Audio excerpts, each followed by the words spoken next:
Vamos só fazer uma retrospectiva sobre sistemas que têm mexido com a nossa cabeça. Sim, adolescentes. Eu acho que vocês estavam felizes porque o Botafogo ganhou, mas vocês querem... Não! Gente, Deus abençoe aí, tá? A galerinha aí dos adoles, é com vocês.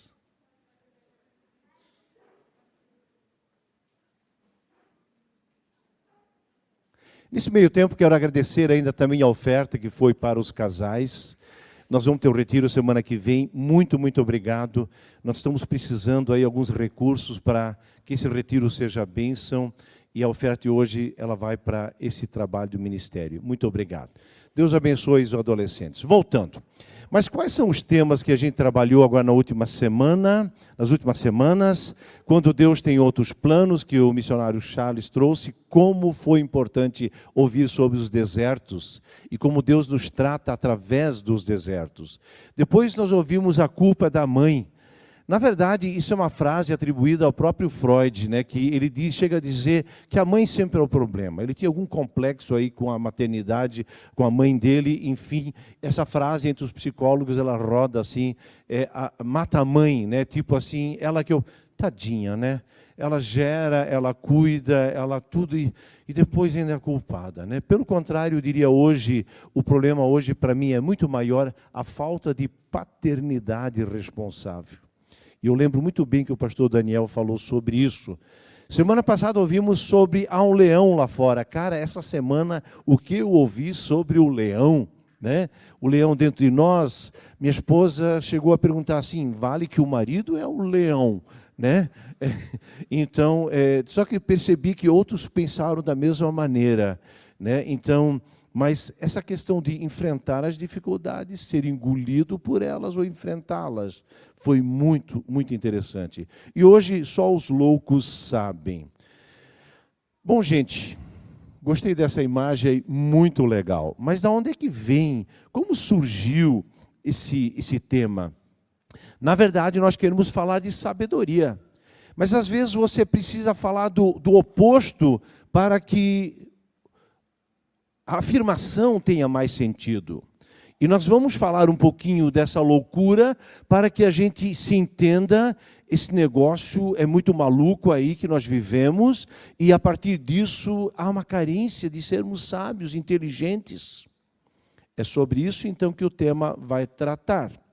E o provérbio para hoje, a sabedoria é a árvore que dá vida a quem a abraça, quem a ela se apega será abençoado. Interessante, aqui Provérbios 3,18 diz que a sabedoria é uma questão de a gente abraçar. Eu gosto dessa ideia de abraçar alguém. Abraçar é segurar um pouco, é envolver e segurar um pouco. Quem abraça a sabedoria e segura ela um pouco, com certeza tem frutos, tem resultados, tem consequência. Quem a ela se apega será abençoado. E eu vou dizer para vocês, se tem pessoas que vocês de fato admiram, de alguma maneira, são pessoas sábias. Não são sempre as mais estudadas, não são as pessoas que necessariamente falam mais, são pessoas de alguma maneira que no silêncio delas, elas têm um olhar que vai adiante da gente, e a gente se inspira nelas. Eu gosto muito dessa frase que eu aprendi, isso na verdade com a nossa filha. Ela um dia citou uma frase que você é o resultado, você é a média das 5 pessoas com quem mais convive. E esse cara aqui chamado Jim Rohn, ele diz que isso é interessante. As 5 pessoas mais próximas de você acabam influenciando você. Quem são as 5 pessoas mais próximas? A nossa filha até diz, então, ela diz, quais seriam as 5 pessoas que costumam sentar na sua mesa? Isso pode ser um escritor famoso, isso pode ser um pastor, isso pode ser um professor, um pai, o avô, a mãe, enfim. Quem são as 5 pessoas que acabam influenciando mais você? Você já pensou nisso? É interessante. Nesse sentido, abraçar, sim, quem nós abraçamos? Em que mesa estamos sentados? E é interessante que em Provérbios nós vamos ver 3 possibilidades. Existe a mesa dos loucos, existe a mesa dos tolos, existe a mesa dos sábios. A mesa dos loucos não é a loucura aqui no sentido que os caras são pessoas que lidam com a sua história, com a sua vida e não se enquadram exatamente dentro de um esquema ou dentro de um sistema. Ana Beatriz Cardoso, eu acho que é aquela que escreveu Mente Perigosas, ela diz que de cada 100 pessoas, 3 ou 4 pessoas são pessoas que ela chama de pessoas loucas. Não loucas de psicopata com faca na mão e coisa assim, não é isso. Mas pessoas que são um pouco fora da curva, elas pensam diferente, elas reagem diferente, elas lidam diferente. E como certamente nós temos aqui mais de 300 pessoas, nós poderíamos dizer que entre nós aqui, nós temos umas 10 a 12 pessoas que são realmente fora da curva. Sem fazer um julgamento de valor agora, eu não estou julgando, mas são pessoas que dizem, cara, eu não consigo viver esse sistema, eu não concordo, eu não posso. E aí essas pessoas acabam fazendo o reverso, elas vão numa outra direção. Nós vamos ouvir sobre isso ainda. O tolo, naturalmente, é aquele que não está nem aí.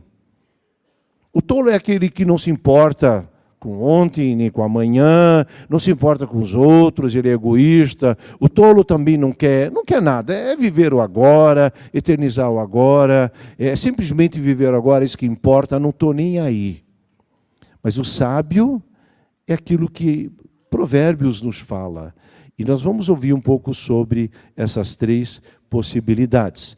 Mas ainda, só os loucos sabem de onde veio esse lance. Como é que surgiu esse tema? O meu colega, pastor Rafael, ele é muito criativo, eu sempre admiro a capacidade dele montar essas séries, mas ele me botou uma baita roubada aí. Na verdade, ele devia estar falando sobre isso, mas sou grato, porque eu tive que pesquisar, estudar, espero ter entendido, mas essa frase vem do cantor Chorão. Vocês lembram desse cantor? Agora, em março, faria 10 anos, ou fez 10 anos que ele faleceu. Chorão fazia parte da banda Charlie Brown e era líder da banda, e ele foi encontrado morto em seu apartamento em Pinheiros, na zona oeste de São Paulo, na madrugada de 6 de março. Ele tinha 42 anos. Hoje teria 52. Chorão foi encontrado desacordado pelo seu motorista, que acionou o serviço SAMU. No local, a unidade de resgate constatou que ele já estava morto. A polícia militar diz ter recebido um chamado às 5h18 para verificação de morte natural em um apartamento. Chorão morava no 8º andar do edifício. Segundo o laudo da polícia técnico-científica, Alexandre Magno Abrão, assim era o nome dele, morreu de overdose de cocaína. Esse cara diz que só os loucos sabem. Mas quando eu falo dele, eu quero falar com cuidado. Porque essa música que nós vamos agora ler e que tem esse tema, é uma música que retrata uma busca honesta e sincera por sentido de vida.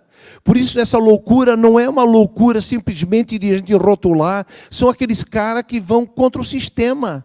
Pessoas que não conseguem lidar com a vida e querem tremendamente encontrar sentido, prazer e busca por realização na vida. Eu não estou justificando, mas estou tentando explicar.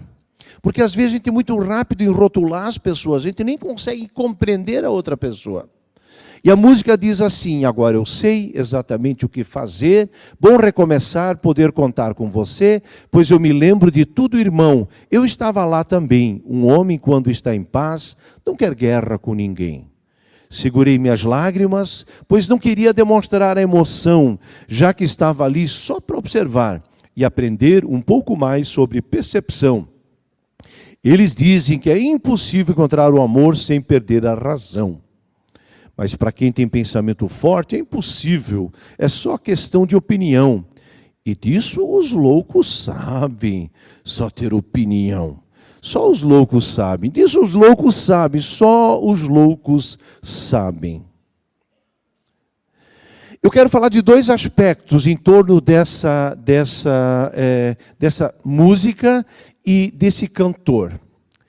O primeiro aspecto em torno do surgimento dessa música nos lembra que talvez e certamente ele era um cara que fugia aquilo que a psiquiatra diz, Ana Beatriz, ela diz que dos 3, 4, talvez que fora da curva, era diferente. Pessoas que não se conformem, não se convencem de simplesmente viver o sistema, essa sociedade. O problema é que para os que vivem o sistema, essas pessoas são intensas, elas são questionadoras, essas pessoas loucas têm argumentos, elas são chatas, protestam, enfrentam, e não poucas vezes esses loucos, entre aspas, rompem com o sistema, seja dos pais, da religião, da sociedade tradicional, e buscam viver a sua vida. Aqui podemos encaixar o vocalista Chorão. Chorão tinha uma necessidade de busca pela vida, mas ele ainda se vê preso em algum sistema. Na verdade, ele queria ser skatista profissional. Em algum momento começa a cantar e fez muito sucesso. Mas ele queria ser fora do sistema. Ele não queria ser igual a todo mundo. E quando ele se sente cobrado pelo sistema, essas pessoas enxergam uma enorme distância daquilo que elas realmente querem, daquilo que elas sentem. Eu repito. Mas ele não se vê preso em algum sistema. Quando ele se sente cobrado pelo sistema, ele enxerga uma enorme distância daquilo que ele realmente quer, daquilo que ele se sente cobrado. Deu para entender? Aquilo que ele realmente quer não está no sistema. Mas aquilo que ele quer parece tão diferente que o sistema apresenta. E mesmo dentro da loucura dele também não é aquilo. É um pouquinho complicado, mas eu quero insistir um pouco nessa reflexão. Por isso eu acho loucura viver esse sistema que pessoas querem que eu vivo. Ou vocês me chamam de louco porque eu não quero viver esse sistema. Ele fala dessa loucura que não tem nada a ver com aquilo que as pessoas querem enquadrá-lo. É dessa vida que ele fica falando. É dessa coisa que ele fala e busca. É disso que só os loucos sabem. O sistema quer enquadrar os loucos. Os loucos não querem o sistema. Então, eles estão vivendo uma outra vibe. Mas quem está nessa loucura de estilo de vida, não sistema, mas também não encontra a vida aqui, disso os loucos sabem. Mas então os loucos têm razão? Sim, eles têm razão no fato de ter a dor diante do sistema, sentirem-se vazios. Eles têm razão pelo grito de socorro, mas fato é, nem o sistema completa e preenche, nem tampouco a loucura, aquela loucura da qual somente os loucos sabem. Quando você fica no sistema, você está preso, é escravo. Quando você rompe com o sistema, você não é mais escravo, mas curiosamente fica sem referência. Você é só, junto com alguns loucos. Você parece estar sozinho. Então, o louco que rompeu com o sistema vive seu hoje, não tem história, não quer futuro, pois o rompimento não o leva a lugar nenhum. Quantos, no afã de encontrarem a liberdade, encontraram a morte? Quantos? Heath Ledger, 28 anos, aquele ator que fez o Coringa do Batman. Michael Jackson, 50 anos. Whitney Houston, 48 anos. Prince, 57. Cantor e compositor. Philip Seymour Hoffman, ator famoso, 46 anos. Bruce Lee, 32. Jimi Hendrix, guitarrista famosíssimo, um dos melhores, 27 anos. Marilyn Monroe, 36 anos, atriz. Elvis Presley, 42. Anna Nicole Smith, 39 anos, modelo estrela do reality show. Amy Winehouse, 2011, Cazuza, Renato Russo, Cássia Eller, Kurt Cobain, líder da banda Nirvana, suicidou-se em 94, depois de ter sido salvo 2 vezes por overdose. Querido, todos esses nomes são aqueles loucos, eles sabem a sua loucura, eles não querem estar no sistema. Mas, curiosamente, quando o sistema não resolve, parece que fora também não resolve. O segundo aspecto que eu quero... O segundo aspecto ainda dessa música, tem aqueles que comentam Isso é uma possibilidade, que Rodolfo Abrantes, ex-vocalista do Raimundos, tinha uma amizade bem próxima com o cantor Chorão. Fala-se que... o Rodolfo, ele se converteu, hoje ele canta música gospel, então fala de Deus e parece que também o levou a algum culto. Numa entrevista no G11, Rodolfo diz: eu reencontrei o Chorão em show em Belo Horizonte com Charlie Brown e Rodox em 2003. No camarim, ele chegou para mim, puxou uma cadeira distante de outras pessoas e falou: conta como foi a parada, referindo-se à experiência da fé. Eu contei como foi a minha experiência com Deus, diz Rodolfo. Achava fantástico isso no Chorão. Ele estava ouvindo, absorvendo, não me julgou. Dava para ver que percebeu a diferença na minha vida e queria saber o que estava acontecendo comigo. Tem aqueles que dizem também que ele participou de cultos. E quando ele então canta essa música, agora eu sei exatamente o que fazer, que ele estava se referindo ao amigo Rodolfo. Aquela experiência da fé. Agora eu sei exatamente o que fazer. É bom recomeçar, poder contar com você, pois eu me lembro de tudo, irmão. Eu estava lá também. Um homem, quando está em paz, não quer guerra com ninguém. Eu segurei as minhas lágrimas naquela experiência de fé, pois eu não queria demonstrar a emoção, já que estava ali só para observar e aprender um pouco mais sobre a percepção. Eles dizem que é impossível encontrar o amor sem perder a razão. Temos duas possibilidades, mas eu queria ter falado um pouco então sobre esse contexto. Fato é, há um caminho que parece certo ao ser humano, mas no final conduz à morte. Provérbios 14, 12. Essa imagem eu recebi essa semana aí de alguém aqui da comunidade, o Jackson, e eu pensei, nossa, que imagem forte. Tem alguém sentado num banco, numa praça, os cotovelos sobre os joelhos, e dentro dele um terrível vazio.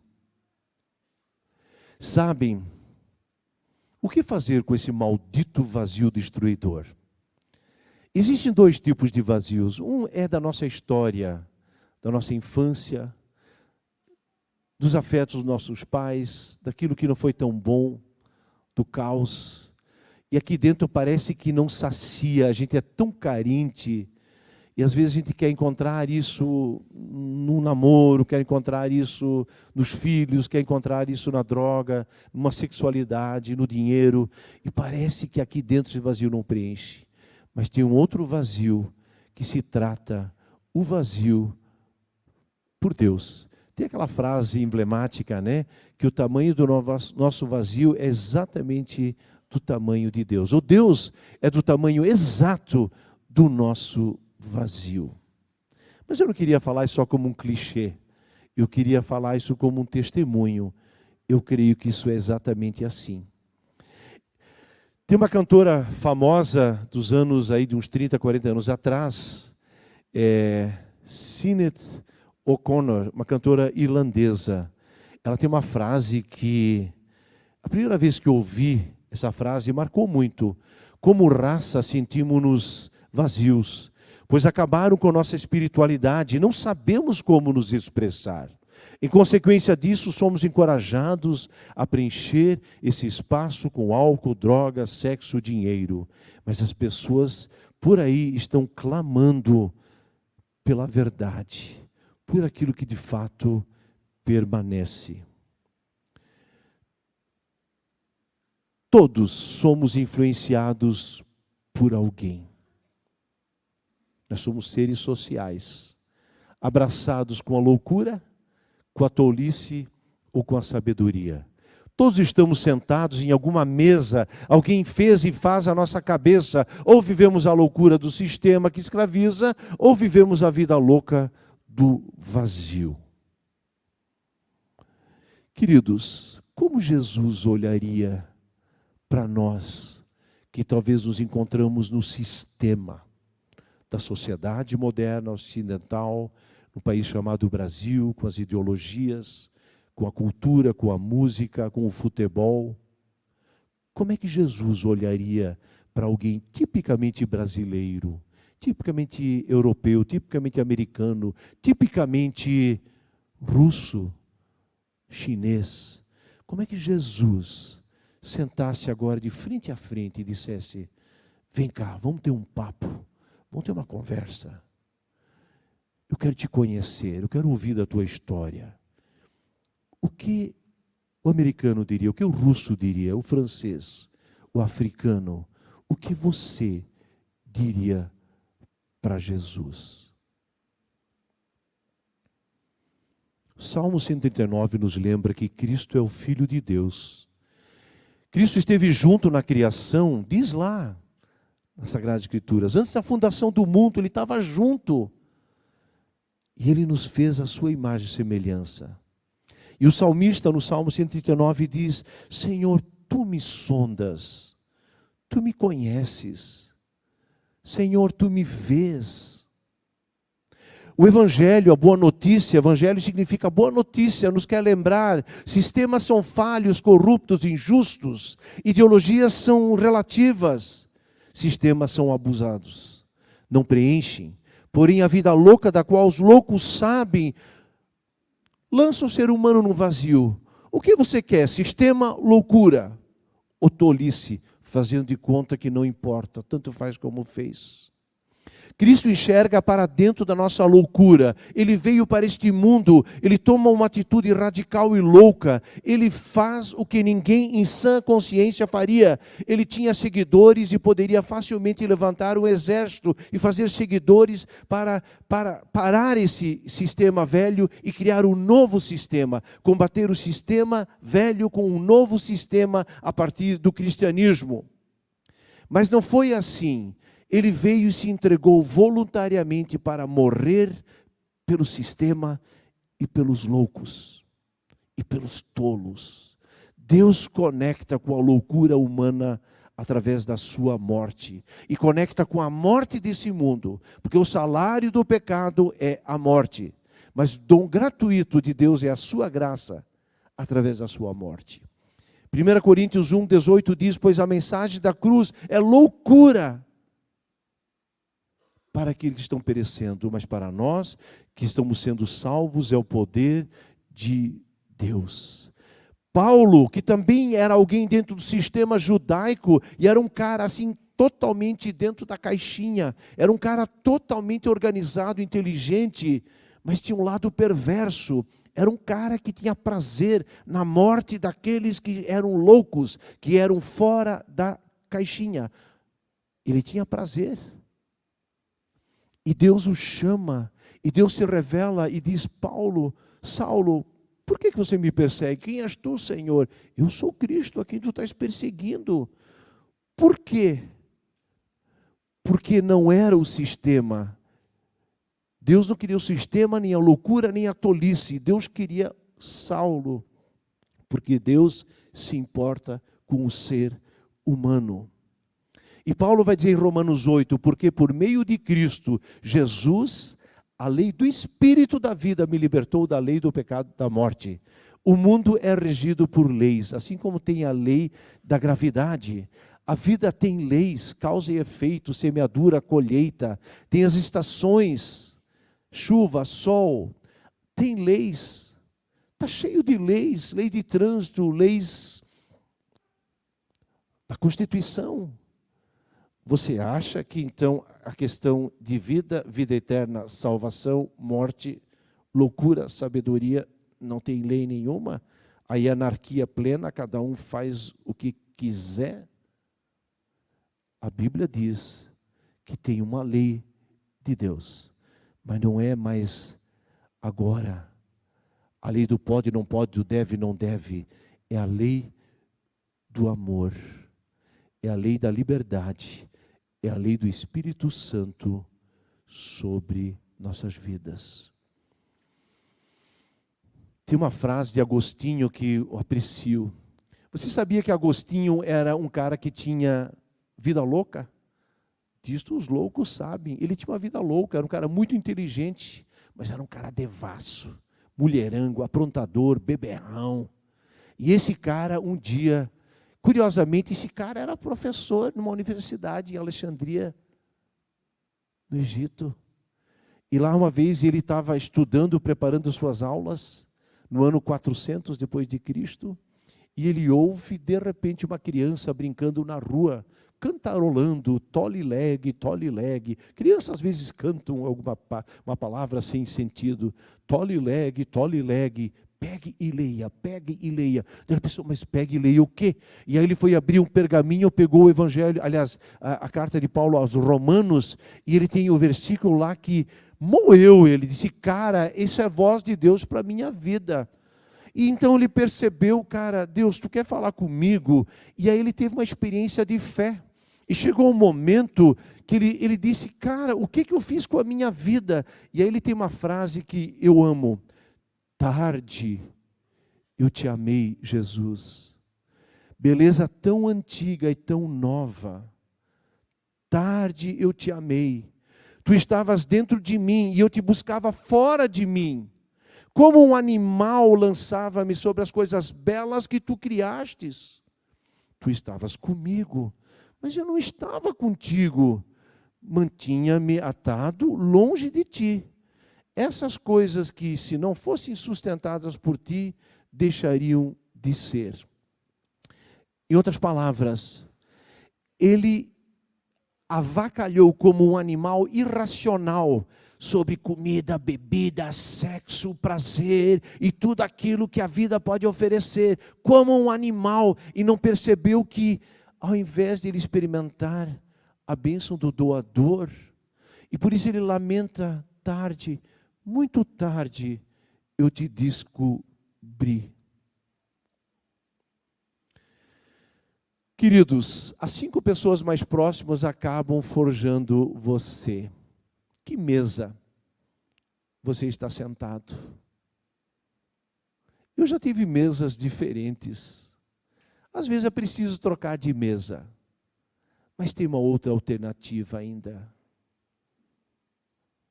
Convide o Filho de Deus a sentar na sua mesa. Não precisa de popularidade, não precisa se expor. Convide ele a entrar na sua casa. Convide ele a sentar na sua mesa. Aqui eu lembro em Lucas 5, 27, tinha um carinha chamado Levi, também chamado de Mateus, que depois escreveu o Evangelho de Mateus. O cara sabia muito de Deus, mas não sabia nada de gente. E esse cara se corrompeu, ele começou a trabalhar como coletor de impostos. Ele estava a serviço do dinheiro podre, estava a serviço dos romanos. Estava a serviço dos romanos, ele vendia, e na verdade os romanos cobravam impostos do seu povo. E eram impostos, chegava a 25%. Digamos, se alguém passava com 4 sacas de trigo, uma dessa ia para Roma para sustentar o império com seus exageros. E os judeus ficavam muito chateados. E quem fazia essa cobrança eram pessoas chamadas de publicanos. Levi, Zaqueu. E quando esses caras, tanto Levi como Zaqueu, experimentam a presença de Cristo, eles percebem que esse dinheiro é um dinheiro ruim, é um dinheiro podre, é um dinheiro que não tem utilidade, não tem bênção. Ele tinha dinheiro, mas não tinha amigos. Ele tinha dinheiro, mas não tinha amor. Ele tinha dinheiro, mas não tinha amizade. Não tinha vida pública, ele era achincalhado. Que sentido é esse? E aí, eu leio esse texto. Depois disso, Jesus saiu, viu um publicano chamado Levi, sentado lá no mundinho sistema dele. E ele disse, siga-me, Levi. Levi levantou-se depois de tudo e o seguiu. Então Levi ofereceu um grande banquete a Jesus na sua casa. Havia muita gente comendo com eles, publicanos e outras pessoas. Não eram pessoas do sistema, eram os loucos. Mas os fariseus, aqueles que eram do sistema da lei, aqueles que eram da mesma facção, queixaram seus discípulos: Jesus, por que que o mestre está comendo lá com os loucos, com os publicanos e pecadores? Jesus respondeu: não são os do sistema que acham que são bons, que precisam de médico, mas os loucos. Porque tem um sofrimento na alma deles, que apela por vida, embora que a vida lhes escape nas próprias mãos. O bonito é que o Levi convidou Jesus para entrar na sua casa. Isso é mega. Eu peço que a banda já venha à frente. Nós queremos cantar mais uma música em seguida. Eu gosto dessa ideia de que Jesus é essencial. Se Jesus fosse só uma opção, ele seria apenas uma religião. Mas se ele é a verdade ontológica, aquela verdade que estava antes da criação do mundo, se ele é o Filho de Deus e o Espírito Santo, a Trindade que nos criou, que nos mantém, que nos sustenta, que nos salva, a Trindade que nos convida a fazermos parte dessa amizade eterna. João 17, Jesus ora ao Pai e diz: Jesus, com o amor que tu me amaste, esse amor que está em ti, que esse amor esteja neles e que eles estejam em nós. Quando eu imagino que essa experiência de fé, ela é tão maior do que apenas uma religião, é revelação de Deus, é convite de Deus para dizer: eu quero entrar na tua casa, eu quero cear na tua mesa, eu quero compor a tua mesa, eu quero fazer parte do dia a dia. Eu não quero fazer parte do sistema religiosidade cristã, eu quero fazer parte da tua loucura, porque eu amo as coisas loucas. E a palavra da cruz é loucura. Tem um nível aqui de presença amorosa de Deus que extrapola qualquer sistema. E sabe o que eu gosto desse Jesus?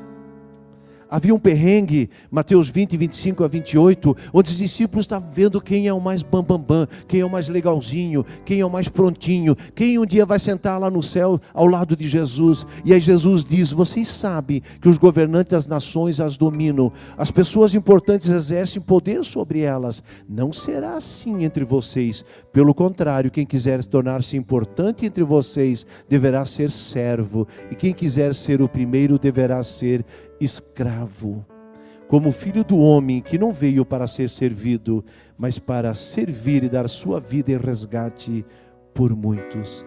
Jesus entrou na casa de Levi para servir ele. Jesus entrou na casa do Zaqueu para servir.